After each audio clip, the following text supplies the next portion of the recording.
Thank you so much, Ms. President. And I just want to thank our incredible finance chair, Senator Liz Krueger, especially for what you've done with leading the long but important budget hearings, and of course, what happened today. Thank you, Senator Krueger, for always being that voice that speaks the truth. And I also want to thank my deputy leader, Mike Gianaris, for managing today's discussion and debate, and of course to the president, who also managed today's proceedings. I want to thank my counsel and finance staff and the staff on the other side for the hard work that we do, especially during this time. It does not go unnoticed. And I want to give a special shout out to my Chief of Staff, Chantel Smith, as well as our Finance Secretary, Dave Friedfeld, Communications Director, Mike Murphy, and Director of External Affairs, Loren Amor, for all the hard work. And of course, I want to thank the amazing members of this Democratic Majority Conference who put so much effort during this budget process, often up late, on weekends, and everyone's input that helped us shape these priorities. I'm grateful to be in this chamber today to speak on our One House budget resolution and talk about some of the things that we're advancing here. Last year, there were no budget resolutions as we confronted what would become the early moments of the COVID-19 pandemic. There has been so much taken by this virus since that time. Over 48,000 New Yorkers have lost their lives, with countless loved ones left behind. New Yorkers have lost their livelihoods, businesses that they built from the ground up, unable to survive. Students have had precious moments to learn, grow, and thrive, have lost so much in this school year. The toll this past year has had on frontline essential workers and their families is immeasurable, and our debt to them, frankly, is unpayable. But because of who we are as people and the resiliency of so many, we're standing here today with greater knowledge, hope, and opportunity. I think we all understand that this pandemic exposed so many inequities and deficiencies that existed long before it ravaged our nation and our state. This budget resolution is a step towards addressing those inequities. We're laying out a path that will lead New York State through this pandemic and beyond. The proposals in this resolution put forth fairness, fiscal responsibility, and smart investments to ensure economic stability and the delivery of services so many of our neighbors depend on. This resolution is also a testament to our commitment to establishing fiscal equity and investing in our state's long-term success.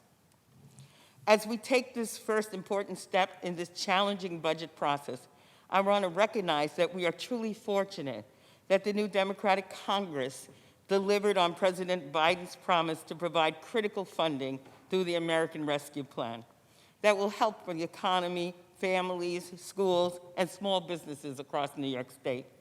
So thank you, President Biden and Senate Majority Leader Chuck Schumer, Speaker Nancy Pelosi, and those from the New York State congressional delegation who showed moral leadership in supporting this needed recovery.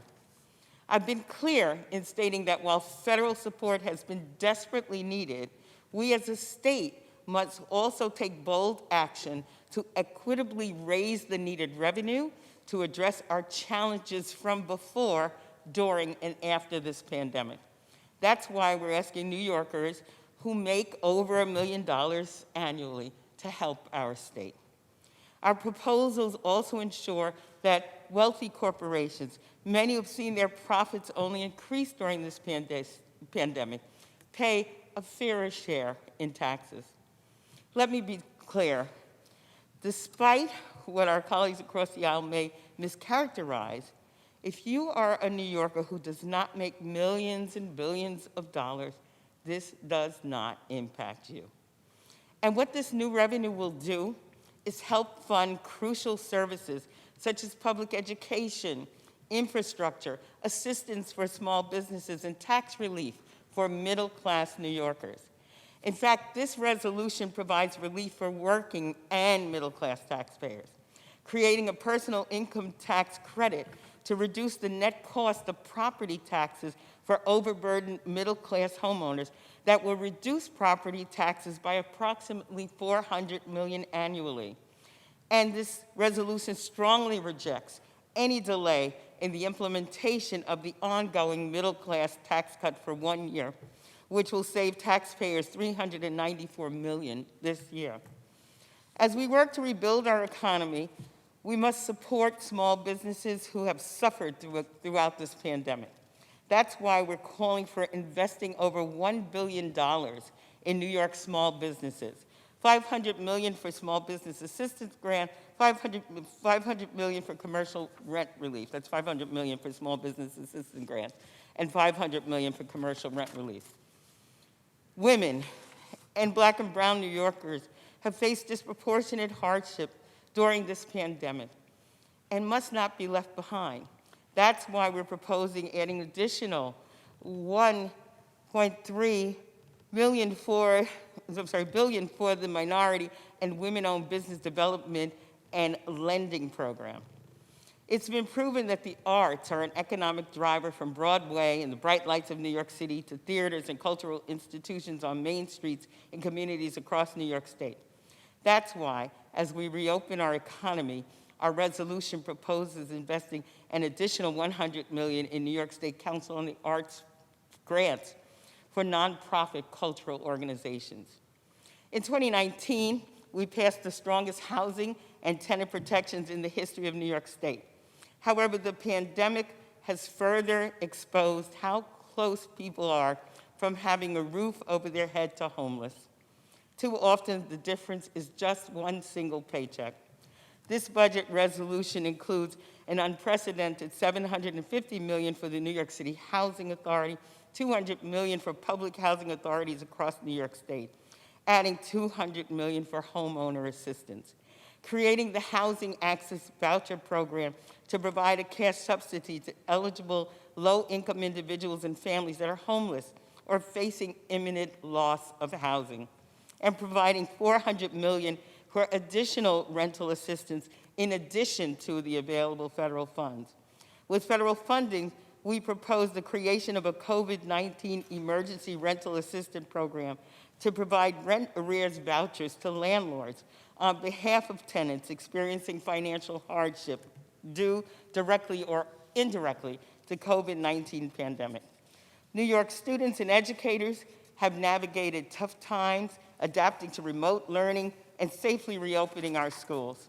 The Senate majority is moving forward with a transformational increase in state and federal resources, ensuring that students receive a high-quality education and teachers can ensure no one is left behind and that they are adequately supported.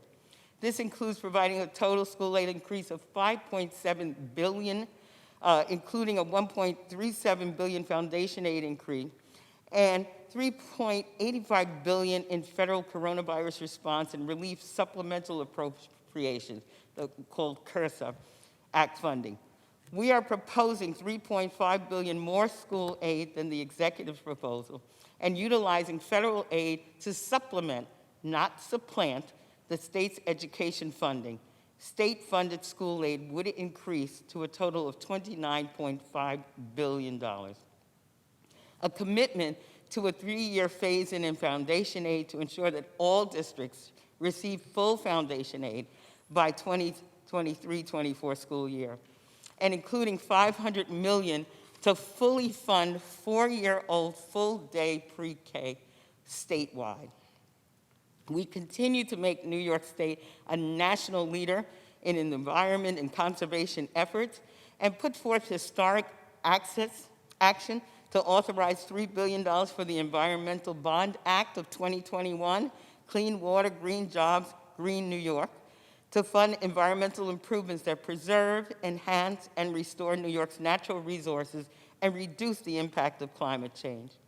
The pandemic highlighted gaps in our healthcare system, and the Senate majority is committed to ensuring that New Yorkers receive quality and affordable health care, which is why this resolution opposes cuts to Medicaid and critical health services, restoring $180.5 million in Medicaid cuts to hospitals, $74 million to long-term care, $60 million to mainstream managed care, and millions more to various other Medicaid-supported programs. Additionally, we propose $624 million to increase the minimum wages for the lowest paid home health care workers who have not seen raises in years and have kept working through the pandemic on the front lines at great personal risk. Our proposal also includes $40 million in hazard pay for frontline workers in SUNY hospitals. So many hardworking people in New York have faced economic hardships and challenges in employment opportunities during these pandemics. That's why we're proposing a new excluded worker fund to provide unemployment benefits to workers who lost their jobs during COVID-19 but were ineligible for unemployment insurance. This pandemic has highlighted the importance of the services nonprofits across the state provide, which is why we added $50 million for various nonprofit health, human services, labor, and veterans organizations. The Senate majority understands that our partners in local governments are also facing many challenges as a result of this pandemic, and they deserve adequate funding and support. To support them, our resolution includes restoring $39 million of aid and incentives for the AIM funding, and adding $59 million of AIM funding to fund the repeal of the county share of AIM payments. Along with local governments, we have shared responsibility to having infrastructure worthy of the 21st century.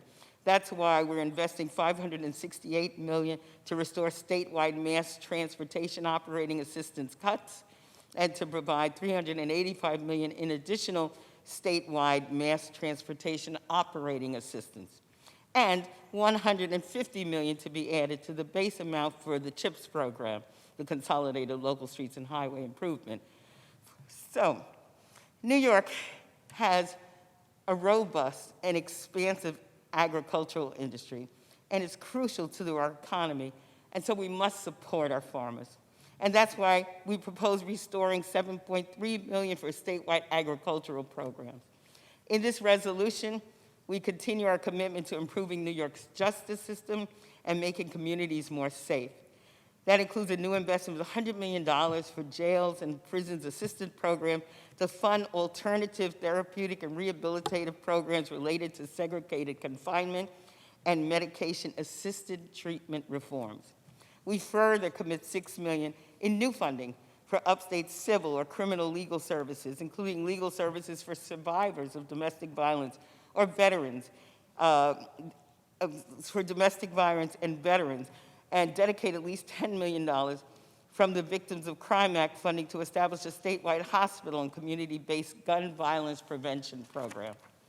And as part of our continued efforts to empower voters and prevent their disenfranchisement, we fund the Independent Redistricting Commission with $4 million and another $4 million to reimburse local boards of election for the expansion of early voting initiatives.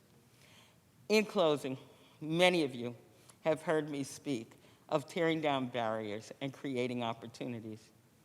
This pandemic has certainly called upon us to do so, and I know that we are up for the challenge that this process will bring us. This virus, as I said earlier, has exposed so many iniquities and so many deficiencies.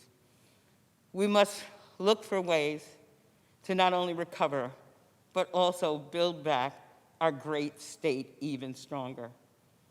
In the coming weeks, the Senate majority will continue to work with our partners in government to pass a timely, balanced, and ethical budget that will continue to lead us forward and create brighter days ahead. Madam President, I vote aye.